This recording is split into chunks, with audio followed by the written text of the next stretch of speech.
Okay. All right, there we go. All right, good afternoon, everybody. Welcome to this first, and as I say, 602 online interview. Today we are talking with Sid Pendleberry. Thanks very much, Sid, for joining us, and welcome to the class. Well, thank you. Okay. So, Sid, why don't you tell folks a little bit about, what you do here at RIT and some of your things that are part of your regular activities. Well, it's probably better if I answer what I used to do before last year, because last year I taught full-time, and folks have assumed those responsibilities that I had. And so I've got a whole new set of responsibilities, but I don't think that's really what you were interested in. So I got here about 12 years ago, and my first task was to build Active Directory and Exchange for the campus. That was a heck of an experience and a challenge. At that particular time, when I was building Active Directory and Exchange for the campus, there was already a consultant in place, so I had to work with the consultant. And we had 27 departments with 2 domain controllers each. And everybody had their own notions of messaging and email, and they didn't want to play nice with each other. Part of the reason is the politics on campus where everything's centrally funded. So I had to come up with a method to put Active Directory in place that would allow for Big Brother not to watch. And that was my first task. So what I did was I built Active Directory. Much to the consultant's chagrins, I did something called list object mode, and I ripped the read privs in half. The read privs are list object read permissions. And what that allows you to do is that allows you to have multiple things in an OU and not have everyone be able to see all those things. And so it gave each individual OU administrator autonomy within their OU space. And they could decide whether or not domain admins can even go in and see it. So that was my first and major responsibility. And then the second was to set up Exchange. We never got to go through the normal process that you would in bringing this thing up and running, and that was because halfway through the testing period, one of the departments had gotten hacked, and there was some pretty important information on there, and I was called in at the last minute. We had 2 attack vectors from 2 different people at the same time. And so I was left no choice but to shut things down. And I ended up spending the weekend migrating and bringing our environment up. And slowly but surely, we had all the departments come join Central IT, at least for Active Directory and Exchange. All right. So, as the messaging and email sort of guy, one of the key words and tricky phrases with this particular class is enterprise, and the other one is computing. So I was wondering if you could sort of address or talk a little bit about some of the scaling issues that you ran into because we are enterprise, and as that applies to what you were doing. Well, the very first problem that I had actually was authentication. Every group, every class needed a group, and each class had multiple pieces to it. You had staff, faculty, groups within the course, and then you had present, you had future, you had past, and you had past. And the reason you had those groups, so basically you had 8, possibly 9 groups per course, because you could have people that had a incomplete, and incomplete can last 2 quarters at the time. And so it worked out to be we had a little over 20,000 academic events in a week, and that's pretty significant. It worked out to be a little over 250,000 groups. Then we also had, along with those 250,000 groups, we had roughly 25,000 active users in Active Directory. When you took a look at a person and all the groups that they were involved with, it was pretty long. Their token was actually too long. What happens is when you authenticate, you get a token, and that token is representative of all the groups that you have membership of. Kerberos's default protocol is UDP. and the token was bigger than the UDP packet. And so what was happening is we were getting truncation, and the truncation wasn't consistent. So you could log into something one time and may not log into it the next. What we had to do, the first thing we had to do was switch everything to TCP for Kerberos. And then on the Windows side, we had to modify the registry to increase the max token size so that it was large enough to handle your token. And then from there, we've run across just oodles of different enterprise level problems. And the hardest thing about enterprise is it's very difficult to test. It's very difficult to create a test environment that represents the actual environment when it is this big, especially when we give everybody freedom of choice. In the corporate world, most devices or endpoints are sanctioned, and they're fairly well restricted. Here in academia, I spent months and months and months looking for a firewall that never existed. I just could not believe that they would allow anybody to come online and bring up a machine and have no firewall to protect them. It still boggles my mind. And we have 65,000 addresses, and that was 65,000 opportunities for trouble. We still have that. And what I got when I first got here was, well, that's academic freedom. I have to say that was scary at first. So all of our protection was also endpoint protection. And when we start doing endpoint protection, this was obviously before GPOs, each machine had their own, each machine was unique. Configuration management really didn't exist back in the day. We would try that, back in that time, we didn't have virtual machines because we're talking 2002. It was just a real challenge and a lot of work and really a lot of script glue. What do you mean by GPO? Oh, group policy objects.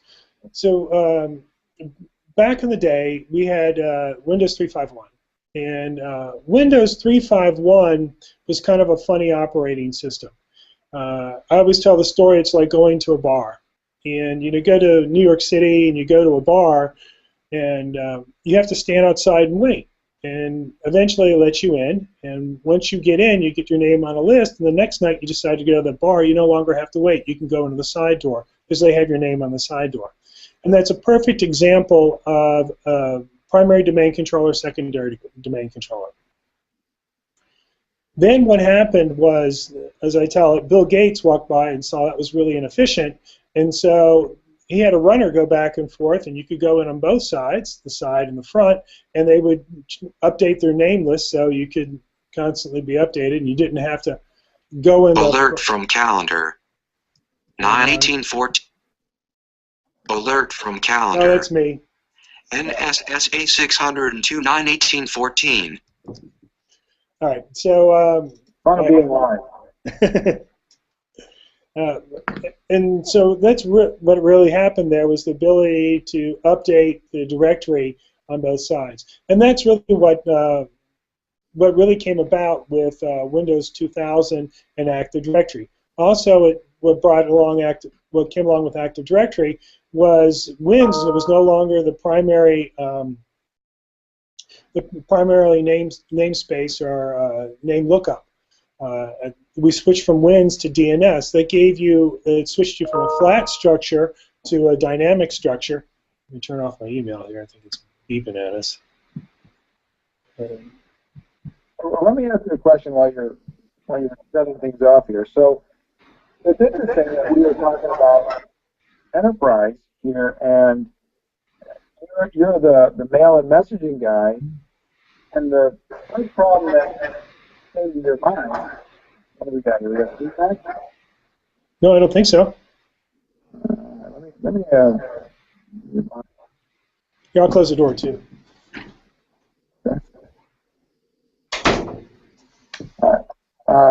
One of the first problems that you talk about is not the messaging system itself, but the authentication problem. So that becomes very interesting because that might be something that folks would think about when they're looking at the mail system. So what sorts of other architectures or physical requirements are required because you're running a mail system? Well, we're running bind, DNS, and it's hard to get away from the basics. Authentication, authorization, and name resolution. You just can't get away from those because that's key. The very first thing that happens when you log on to the system, it's going to look up and try to find a KDC for you to authenticate against. So that's a DNS hit. And that's very true with email as well. Email is extremely chatty, and it constantly wants to look up every single message that it gets. And that is a lot of lookups. We do a little over 1,000 authentications a minute, plus or minus. We can do a little bit better than that, but that's still a lot of looking up, a lot of constantly going to DNS. We also, on campus, we have a very short lease for DHCP, so you're constantly, at least if you're not getting a new IP address, you're renewing it. And those underpinnings really dictate the performance of your environment. How well can you do those? How well can you do those lookups? And if it takes you a long time and your infrastructure is slow, then your messaging is going to be slow. If you run Wireshark and you just look at your email throughout the day, you'll be, I think you'll be surprised to see how chatty it is. How many times you're going to doing a global catalog lookup to find out where this came from or where that came from or where you're sending this or that to. And it's even more so with Exchange. Exchange, we do roughly 1 million plus messages a day. That's an extreme amount of lookup. And so we really beat up DNS. I have to say I wasn't the biggest fan of using a bind DNS structure when your predominant services of authentication and authorization and messaging are Windows, but bind works well enough. I mean, if we go beyond that, I think it's more of a preference battle than really any functionality or feature set. So everything that we've done, though, we always go back to the basics, and we always have to address our DNS problems, our DHCP problems, and our network protocols that we're using before we consider messaging, because messaging rides on top of that. All right. If I say the phrase enterprise computing, what sorts of things jump to mind for you? Something more than 3 departments. If it's more than 3 departments, then it's definitely enterprise. Now we have some rules about our severity. We're an ITIL shop, IT Infrastructure Library. It's a framework that we use to kind of best practices to kind of guide us along our path of service operation and providing service. And with that ITIL, we use the ITIL definition for incidents. And if we get over 50 incidents that look like are from the same problem, that's a Sev 1, and that basically brings everybody in. And so when I look at enterprise, what I'm looking at are conditions in which we could have a Sev 1. Are we going to deal with more than 50 people? If we take a look at, if we go online, usually you'll find that we have about 17,000 people online at any one time, plus or minus. Yeah. All right, very good. So, other than some of the things that you've mentioned already, are there anything that strikes you as a major concern? Our biggest concern is the support of bring your own device.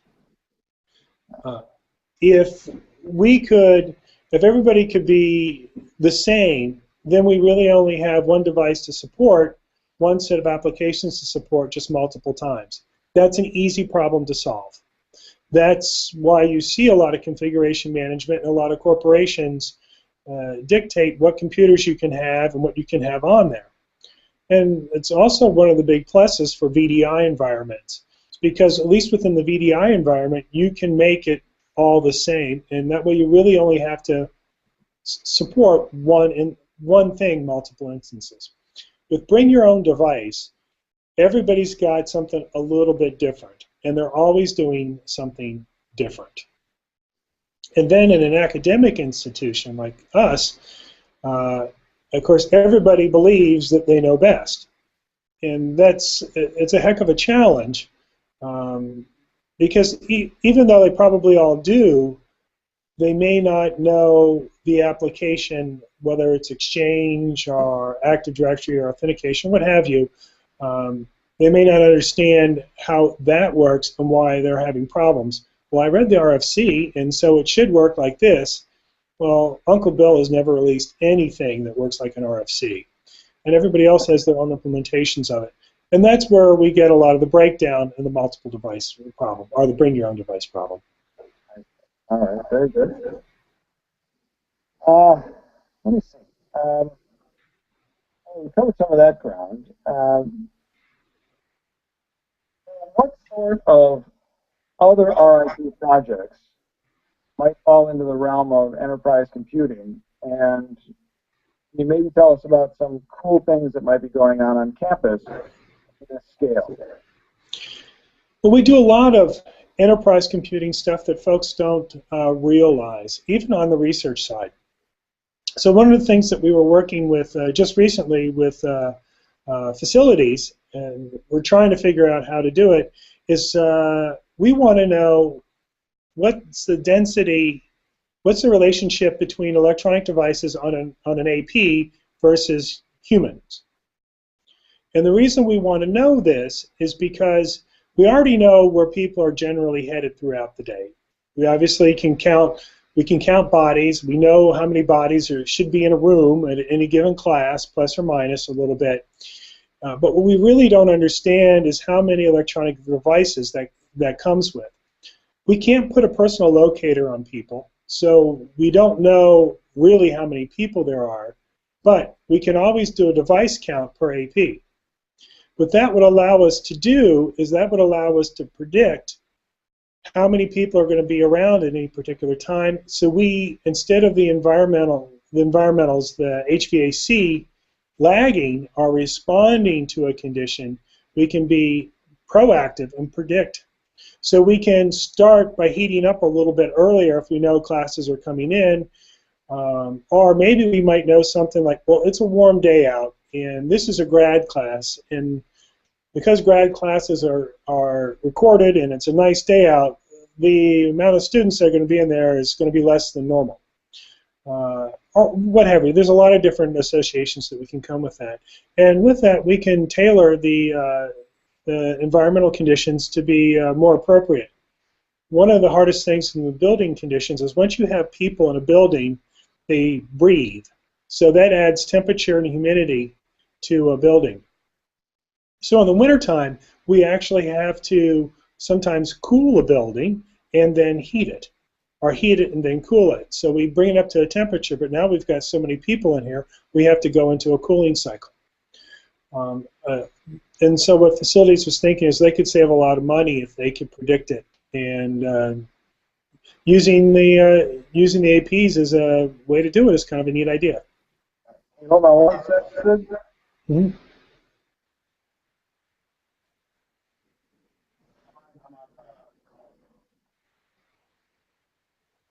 Okay. So, yeah. Do you want to provide a little more detail about some of the stuff you've been working on? Well, I've been interested in the wireless piece, not the protocols, not the routing, but more of connectivity theory. And the thought is, if there's devices, there's people attached to those devices. And from that, we can learn a lot of behavior. And I kind of call it IT archaeology. Not so much, we don't want to know Big Brother's watching. Excuse me. What we want to know is we want to know behaviors where we could do a lot of different cost savings. One of the things that we were kind of looking at is prep at the different food establishments. It's Tuesday, raining, and cold. So perhaps people aren't going to eat tacos, but they might go and get something else, or they might stay in the dorms or what have you. And so that would allow us to more accurately predict utilization of facilities and therefore eliminate waste.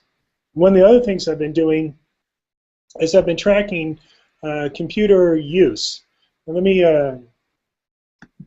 give you a /tilde. Okay, I just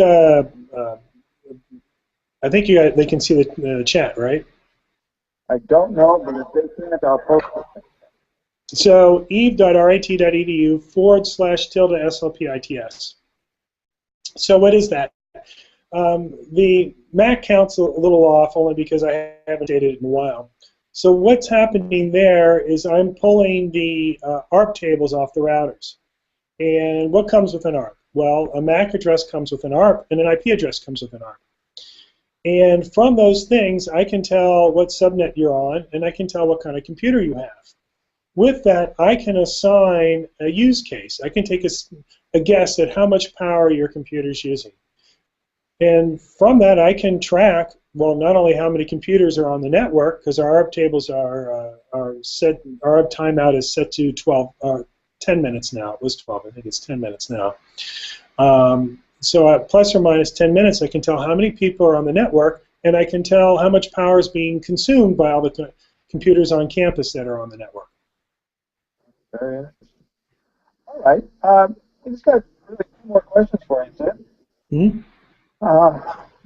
Some of the big areas for this class this semester will be cloud, virtualization, DevOps. What else do we have? Management, automation. Do any of these sort of strike a chord with you as really, really critical to an enterprise computing stance? Well, academic institutes are famous for two things. They're famous for not having enough people to get the job done, and a lot of times not having enough funding to get the job done. And that's just the nature of the business. That doesn't mean the job cannot be done. It just means it has to be done in a different way. And so we do a lot of scripting and a lot of automation. We have a little over 1,000 virtual machines. We could, well, at least mathematically, we could, every ounce of computing that's done on campus, we could stuff into 6 racks. We have, I don't even know how many petabytes of data we have now, but we measure our data now. Our capacity, at least, is measured in the petabyte space. And so that's definitely kind of big. But when you go through the service strategy, you come up with an idea for service. After the business case goes through, you're on to the point of prototype, test, and launch. And it's in that testing that we learn how to monitor the services. We make our money on monitoring, without a doubt. If you have good monitoring, you can be proactive, and you can be in control of your time. And that's really the name of the game when you're short-staffed and you have a lot of things to do. We wear a lot of hats, and we do a lot of monitoring.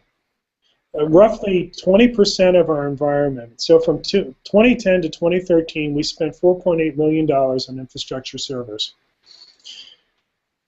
Out of that 4.8, let's call it 5 million, so the math's a little easier for my mind here. But 20% or $1 million of that $5 million is spent on monitoring and antivirus. All right, do I get that sort of underscore to important? It is. All right.